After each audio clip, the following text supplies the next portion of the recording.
Lembaga kajian University of William and Mary Amerika Serikat ETHDATA pada Selasa 18 November 2025 mengungkap sebuah temuan yang cukup mengejutkan. Selama bertahun-tahun Amerika Serikat kerap mengingatkan negara-negara lain untuk berhati-hati menerima pendanaan dari Cina. Namun faktanya justru Amerika Serikat sendiri yang menjadi penerima dana terbesar dari Cina dalam 2 dekade terakhir. Temuan ini membuka babak baru dalam memahami dinamika kekuatan global dan hubungan kedua negara raksasa tersebut. Kok bisa begini ya?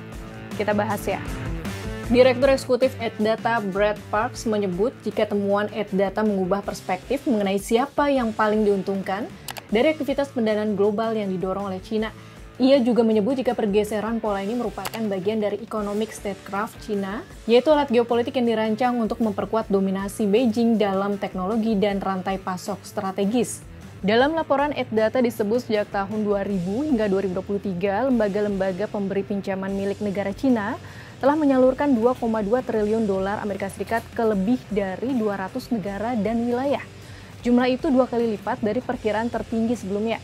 Dana antara lain disalurkan lewat 30.000 proyek melalui 1.193 entitas peminjam. Kini terungkap Amerika Serikat juga jadi tujuan dana Cina dengan cara lain.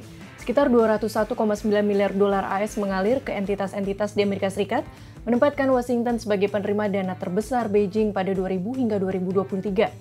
Jauh lebih tinggi dibanding Australia yang hanya menerima 130 miliar dolar AS dan Inggris 45,8 miliar dolar AS. Dana dialirkan ke hampir 2.500 proyek di hampir setiap negara bagian Amerika Serikat. Pinjaman ini tidak hanya ditujukan untuk pembangunan infrastruktur. Ada proyek jalur pipa LNG di Texas dan Louisiana, terminal bandara di New York dan Los Angeles, serta data center di Virginia. Laporan ETHDATA menunjukkan bahwa sebagian besar pinjaman Cina ke Amerika Serikat diarahkan ke sektor-sektor yang sangat strategis, yaitu semikonduktor, bioteknologi, robotika, dan mineral kritis. Terkait hal ini, mantan penasihat investasi Gedung Putih William Hannigan menyuarakan kekhawatiran mendalam. Ia menyebut jika strategi Cina lebih canggih dibandingkan Amerika Serikat. Regulator Amerika Serikat tidak menyadari keterlibatan pemerintah Cina karena pembiayaan tersebut disalurkan melalui perusahaan di Kepulauan Cayman. Perusahaan itu tidak memiliki hubungan yang jelas dengan Cina, menurut laporan ETHDATA.